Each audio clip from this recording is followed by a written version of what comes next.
আজকে দেখতে পারলাম রহমাতুল লিল আলামিন আল্লাহুম্মা সাল্লি আলা সাইয়্যিদিনা মাওলানা মুহাম্মদ ওয়া আলা আলি সাইয়্যিদিনা মাওলানা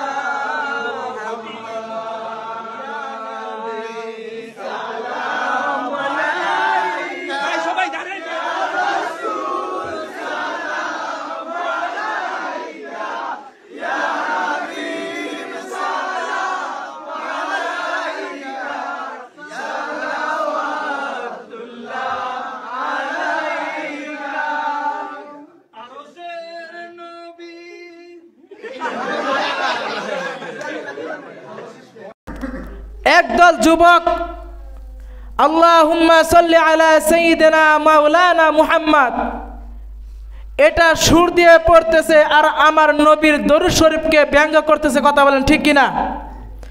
আমি ওই সমস্ত যুবকদের বলতেছি, ভাই তোমার কাছে এটা বেদাত হতে পারে, তোমার কাছে এটা অপছন্দনীয় হতে পারে, এটার নাম তো আমার নবী, আপনার নবী, নবী রহমি, নবী দুজাহান, যার দরুদ শরীফ তোমরা তাকে নিয়ে ব্যঙ্গ করতেছ।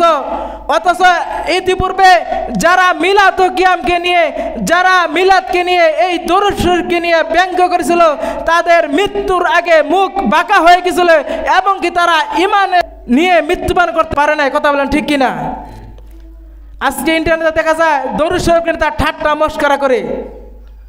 আমি ওই সমস্ত যুবকদেরকে বলতেছি, ভাই আপনারা তওবা করেন, সাথে জাতির কাছে মাপ চান যে আমরা ভুল করে ফেলেছি, নয়তো আপনাদের অবস্থা সেরকম হবে ইতিপূর্বে যাদের অবস্থা হয়েছিল, দরুদ শরীফ ব্যঙ্গ করে পড়ার কারণে মুখটা বাঁকা হয়ে গিয়েছিল। আজকে আমরা ইন্টারনেট পর দেখতে পেলাম সকালে এই অবস্থা, আল্লাহ রাসূল দরুদ শরীফকে নিয়ে ব্যঙ্গ করতেছে। আল্লাহ তাআলা আমাদের সকলকে এই সমস্ত ফিতনা থেকে বেঁচে থাকার জন্য তৌফিক দান করুন বলে আমিন।